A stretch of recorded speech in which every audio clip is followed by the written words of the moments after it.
Aku ini memperbanyak sholat sunnah, memperbanyak qiyamul lail, banyak menghadiri majelis-majelis ilmu, banyak bersedekah, banyak membaca Quran.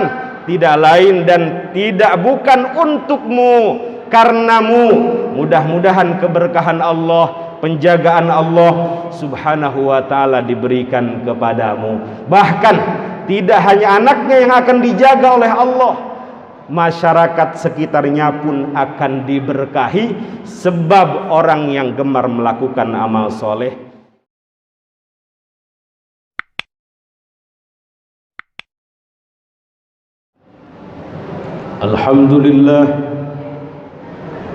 Alhamdulillahilladzi bi ni'matihi tatimmus shalihat wa bi fadlihi tanzilul barakat.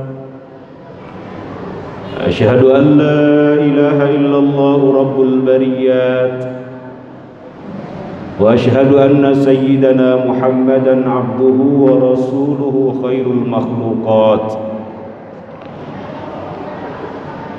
Allahumma fassalli wa sallim wa barik wa tarham wa tahannan wa syarif wa karrim wa majid wa azim wa an'im ala sayyidina wa maulana Muhammadin wa ala alihi wa ashabihi fi kulli lamhatin wa nafasin bi'adadin ma'lumat. Amma ba'du fa ya ibadallah, usi nafsi wa iyyakum bitaqwallah faqad fazal muttaqun. Faqad qala Allah azza wa jalla fi muhkami tanzilihi, a'udzu billahi minasy syaithanir rajim.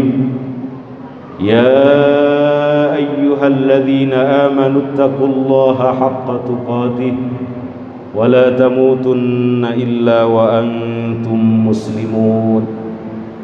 Wa qala an-nabiy sallallahu alaihi wasallam, ittaqun nar walau bisyikki tamrah fa in lam tajidu fa bi kalimatin thayyibah atau kama qala ar-rasul sallallahu alaihi wasallam. Hadirin sidang Jumat Masjid Jami Khairul Raziqin, Villa Rizki Ilhami yang dimuliakan Allah subhanahu wa ta'ala. Al-Imam Muslim Ibnul Hajjaj An-Naisaburi dalam karyanya As-Sahih meriwayatkan sebuah hadis dari sahabat mulia Sayyiduna Abu Hurairah radhiyallahu an, bahwasanya baginda Nabi besar Muhammad sallallahu alaihi wasallam bersabda, "Idza matal insan," apabila seorang manusia meninggal dunia, in qata'a amaluh, maka seluruh amalnya terputus dengan kematiannya, sehingga ia tidak bisa lagi beramal, atau terputus karena seluruh pahalanya sudah tercatat ketika dia masih hidup, tetapi pahala tersebut tidak mengalir ketika dia sudah meninggal dunia, berkalang tanah. Illa min salas, kecuali 3 amal yang pahala dan manfaatnya akan terus mengalir meskipun pelakunya sudah meninggal dunia, sudah berkalang tanah. Yang pertama, shadaqatin jariyah, kata Rasulullah sallallahu alaihi wasallam, yaitu sedekah jariyah. Para ulama menafsirkan sedekah jariyah di sini dengan al-waqfu, wakaf. Sedekah jariyah itu artinya mengalir, artinya pahala dan manfaatnya terus mengalir meskipun pesedekahnya, pelakunya sudah meninggal dunia. Sedekah jariyah ini termasuk ibadah sosial yang manfaatnya tidak hanya dirasakan oleh pribadinya, tetapi orang lain pun ikut merasakannya. Rasulullah Shallallahu Alaihi Wasallam memiliki seorang istri bernama Sayyidah Khadijah Al-Kubra. Seluruh hartanya habis untuk kepentingan agama Allah Subhanahu wa taala. Padahal Sayyidah Khadijah Al-Kubra merupakan orang paling kaya di Makkah. Sepertiga tanah Makkahnya itu milik beliau. Tetapi ketika hendak meninggal, seluruh hartanya habis untuk kepentingan agama Allah Subhanahu wa taala. Sehingga wajar ulama membuat sebuah kaidah al-muta'addiyah afdalu minal qasirah. Ibadah sosial itu lebih mulia, lebih utama, lebih istimewa daripada ibadah individual yang manfaatnya hanya dirasakan oleh pribadinya sendiri. Sebagai contoh misalnya, menyantuni anak yatim dengan ibadah haji yang kedua kali, ibadah haji sunnah. Maka seluruh ulama mengatakan menyantuni anak yatim lebih utama daripada melaksanakan ibadah haji yang kedua kali. Tentu bandingannya sunnah dengan sunnah, wajib dengan wajib tidak bisa dibandingkan. Baik Rasulullah Shallallahu Alaihi Wasallam mengatakan haji itu pahalanya surga. Al-hajjul mabrur laisa lahu jazaa'un illal jannah. Haji mabrur itu pahalanya surga.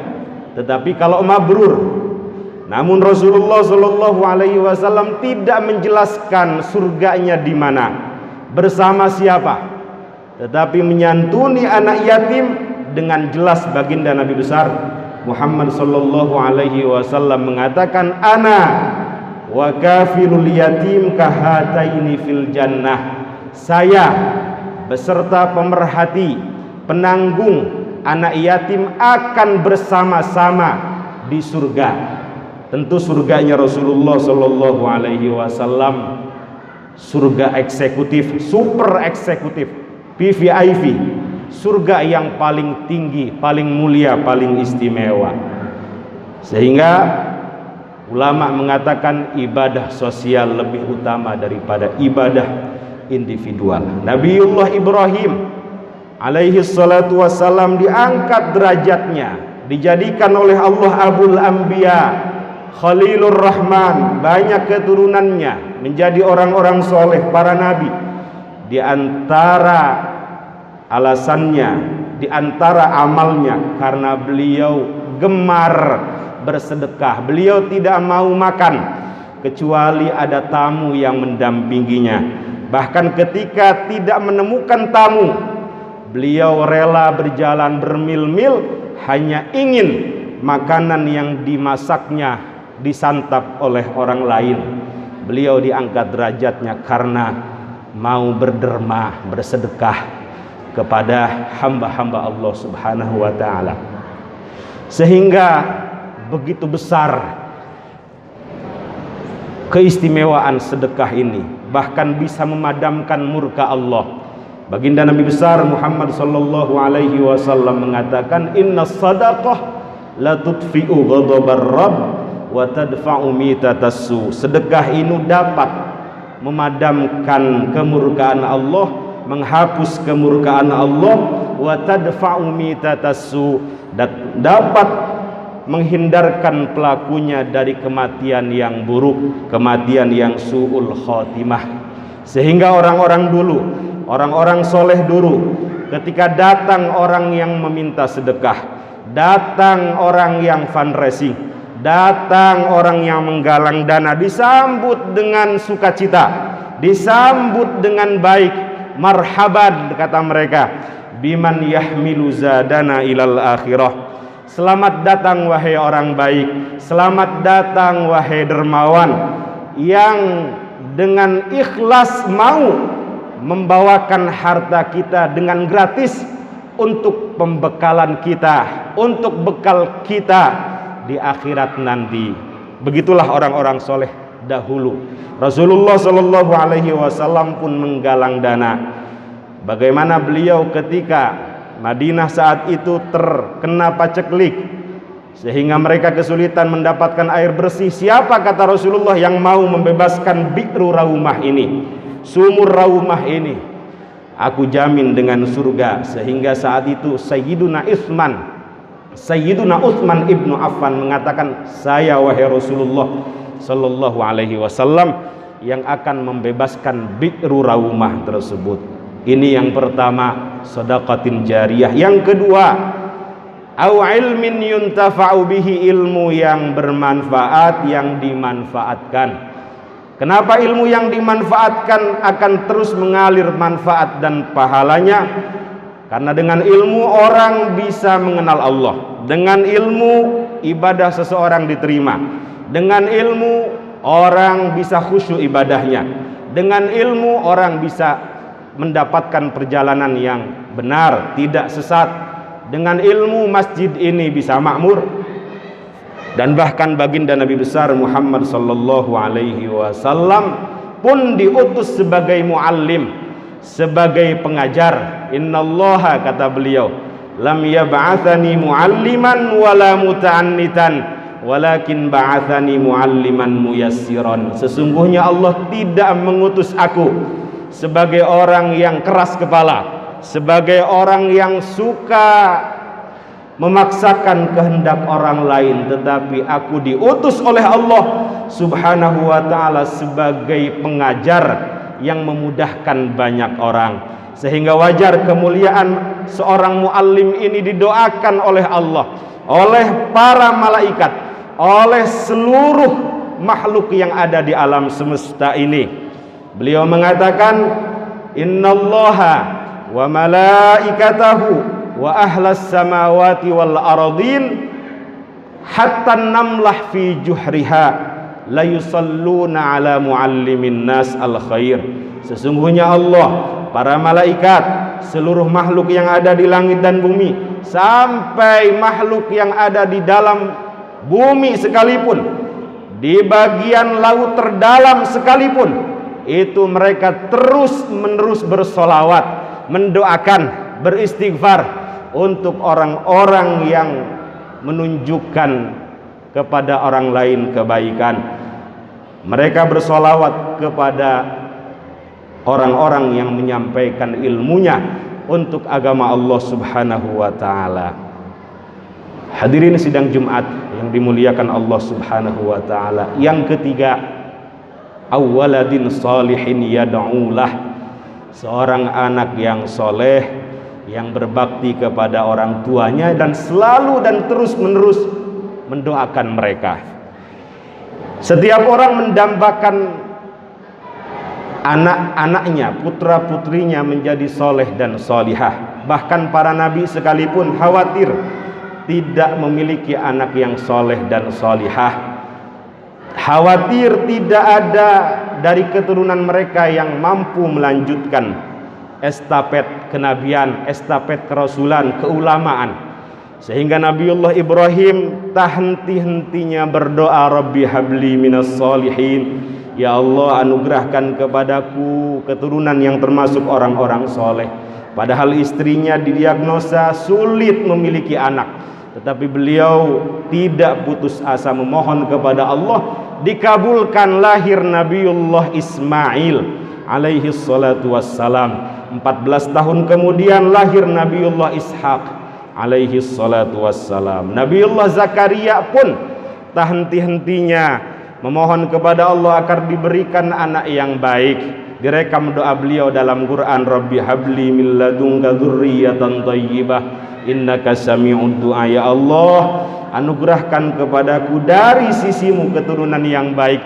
Innaka sami'ud du'a, sesungguhnya engkau zat yang maha mendengar doa. Dikabulkan doa beliau, padahal istrinya akhir, mandul, tidak bisa memiliki anak, tetapi mukjizat doa sehingga Allah menghormati beliau dengan memberikan kabar gembira berupa anak yang soleh, calon pemimpin umat, seorang nabi yang bernama Yahya. Ya Zakaria, inna nubashiruka bi ghulamin ismuhu Yahya lam naj'al lahu min qablu samiyya. Yang nama Yahya ini sebelumnya belum pernah ada, langsung diberikan Allah subhanahu wa ta'ala kepada putra Nabi Zakaria sebagai bentuk penghormatan Allah terhadap beliau.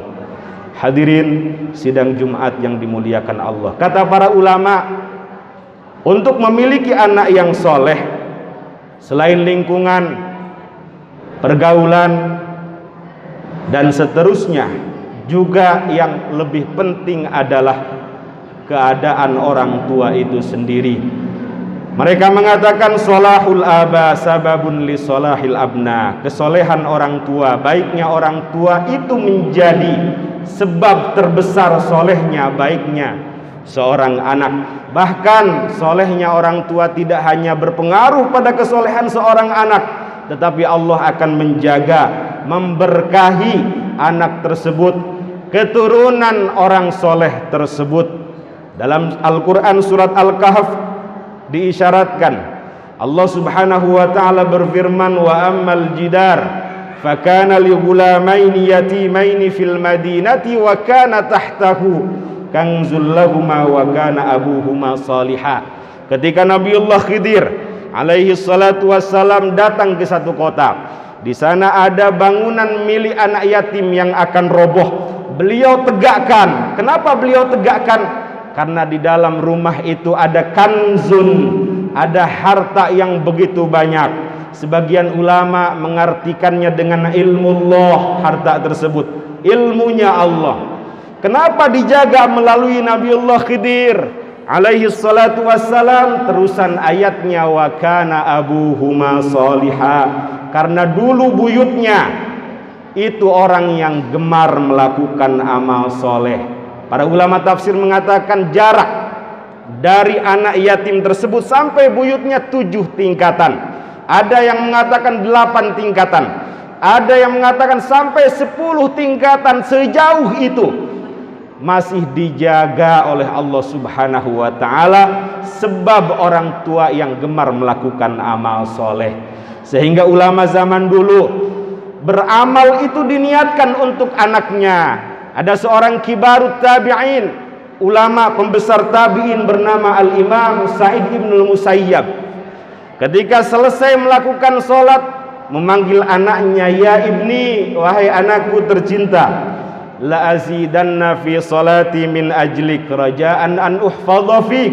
Aku ini memperbanyak sholat sunnah, memperbanyak qiyamul lail, banyak menghadiri majelis-majelis ilmu, banyak bersedekah, banyak membaca Quran, tidak lain dan tidak bukan untukmu, karenamu. Mudah-mudahan keberkahan Allah, penjagaan Allah subhanahu wa ta'ala diberikan kepadamu. Bahkan tidak hanya anaknya yang akan dijaga oleh Allah, masyarakat sekitarnya pun akan diberkahi, sebab orang yang gemar melakukan amal soleh.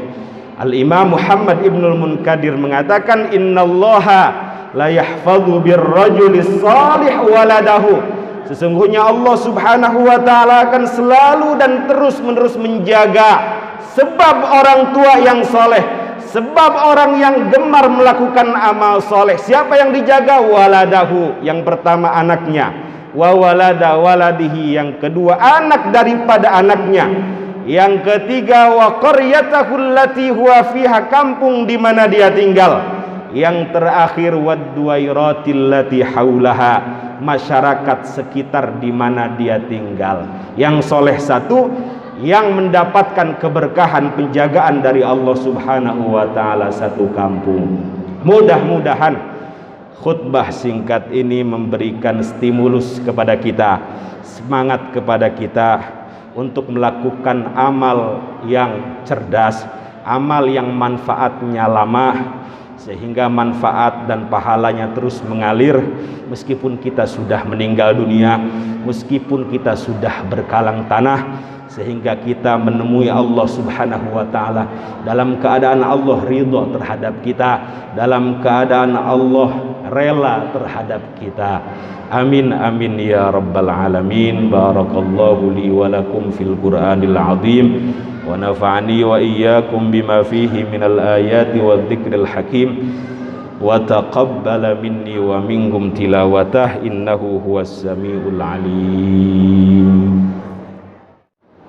Alhamdulillah, alhamdulillahi wahdah, wassalatu wassalamu ala man la nabiyya ba'dah, وعلى آله وصحبه ومن والاه أشهد أن لا إله إلا الله وأشهد أن محمدا عبده ورسوله أما بعد فيا عباد الله أوصي نفسي وإياكم بتقوى الله فقد فاز المتقون إن الله وملائكته يصلون على النبي يا أيها الذين آمنوا صلوا عليه وسلموا تسليما اللهم صل على سيدنا محمد في الأولين والآخرين وبارك وسلم رضي الله تبارك وتعالى عن كل سادتنا أصحاب رسول الله أجمعين آمين يا رب العالمين اللهم اغفر للمسلمين والمسلمات والمؤمنين والمؤمنات الأحياء منهم والأموات وتابع بيننا وبينهم بالخيرات رب اغفر وارحم وأنت خير الراحمين اللهم اجعل أهل هذه القرية من المتقين